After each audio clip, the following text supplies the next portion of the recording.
Assalamualaikum warahmatullahi wabarakatuh, teman-teman. Jumpa lagi dengan saya Rizal Maulana dari Berkah Mulia Tani Bandung. Hari ini saya sedang ada di kebun timun, ya. Timun yang dibudidayakan oleh kakak saya sendiri ini di belakang saya. Ini kebun yang pertama, kemudian ada lagi di sebelah sana. Nanti saya tunjukkan untuk bagaimana perawatan, kemudian pemupukan dan hasilnya seperti apa. Nanti saya akan kupas tuntas satu persatu dengan sesingkat-singkatnya, teman-teman.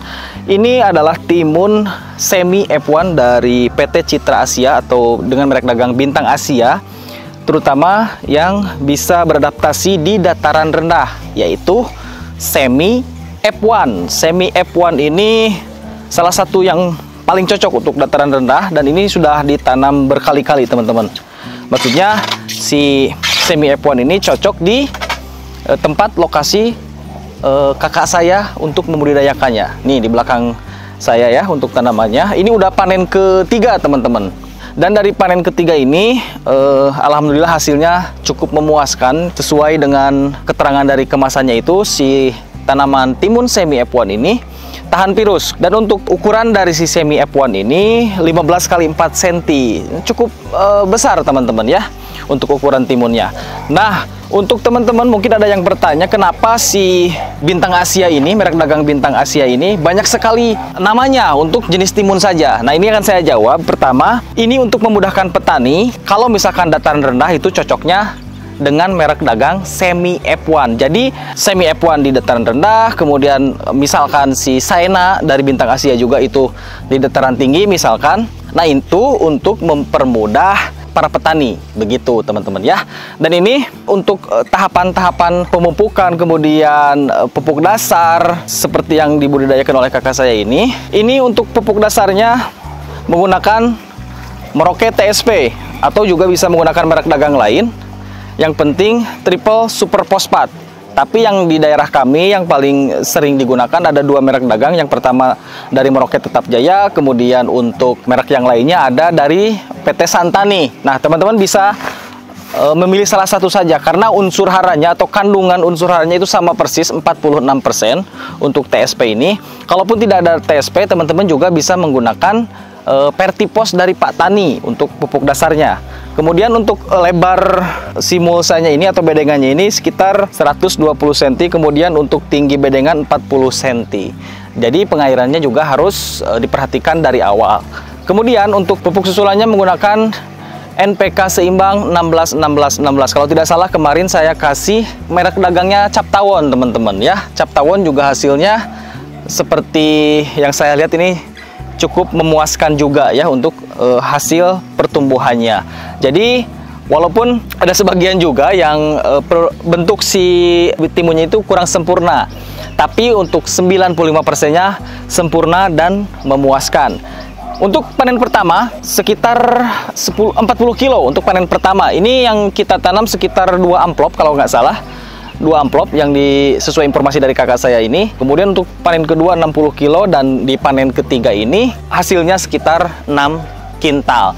Dengan harga diterima oleh pengepul itu di 4.000-5.000-an untuk saat ini ya, dan itu bisa berubah sewaktu-waktu. Kemudian untuk perawatannya juga tidak ribet, teman-teman. Seperti biasa ini ada lanjaran, kemudian dikasih ajir kalau di tempat kami disebutnya. Nah, ini perawatannya seperti ini. Kemudian untuk pengendalian hamanya tidak ada yang serius, hanya menggunakan bahan aktif klorpirifos dengan merek dagang Posban, ataupun juga bisa menggunakan merek dagang lain dengan bahan aktif yang sama yaitu klorpirifos. Kalau kakak saya ini menggunakan merek dagang Posban dari Pak Tani ya.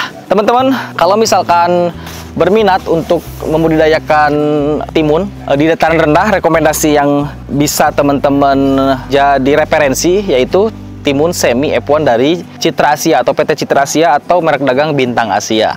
Nah, ini untuk hasilnya alhamdulillah, karena di daerah kami atau di daerah tempat kakak saya yang membudidayakan si timun ini ketinggiannya sekitar 750 mdpl. Jadi ya masih bisa beradaptasi. Kecuali kalau misalkan di dataran tinggi itu beda lagi, dan si Bintang Asia ini masih punya merek dagang lain yang bisa disesuaikan dengan kondisi atau lokasi si kebunnya itu sendiri. Oke, teman-teman, itu saja untuk informasi pembudidayaan timun semi F1. Kalau misalkan seperti yang sudah saya sampaikan tadi, untuk perawatannya atau pupuk dasarnya bisa menggunakan TSP, kemudian untuk pupuk susulannya bisa menggunakan pupuk seimbang 16-16-16. Itu bisa diaplikasikan dari fase vegetatif sampai akhir pun itu nggak ada masalah karena itu seimbang. Kecuali kalau misalkan teman-teman punya pertimbangan lain untuk pupuk di fase pembungaan dan pembuahan, bisa juga menggunakan pupuk yang kaliumnya tinggi, seperti misalkan pupuk NPK Yaramila Winner dari PT Yara, atau pilihan kedua bisa menggunakan NPK Mutiara Grower juga bisa, kemudian dari merek dagang lain juga bisa. Itu terserah teman-teman, karena bisa di tiap daerah juga beda-beda pemahamannya. Tapi kalau misalkan di tempat kakak saya ini cukup hanya menggunakan pupuk seimbang NPK 16-16, baik dari Cap Tawon, kemudian NPK Mutiara. Tapi dari hasil pupuk NPK seimbang saja ini sudah, alhamdulillah sudah cukup menghasilkan tanaman atau masa panen yang memuaskan. Kemudian kalau misalkan untuk mulsa plastiknya, teman-teman juga bisa menggunakan merek Bell, yaitu yang sudah terkenal ya, sudah teruji kualitasnya. Ataupun kalau misalkan di tempat teman-teman nggak ada merek dagang, itu bisa mengganti dengan merek dagang lain. Tapi yang pasti merek Bell ini salah satu merek dagang mulsa yang sudah dipercaya banyak petani di berbagai daerah. Kemudian apalagi ya, satu lagi itu lanjaran. Nah, untuk lanjaran yang digunakan atau tali salaran yang digunakan, kita menggunakan tali banteng, teman-teman. Seperti yang sudah saya infokan di video sebelumnya, tali banteng ini memiliki ketahanan yang bisa dikatakan cukup luar biasa, bisa digunakan berkali-kali.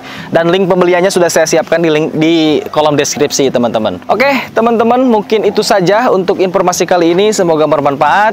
Saya Rizal Maulana. Wassalamualaikum warahmatullahi wabarakatuh.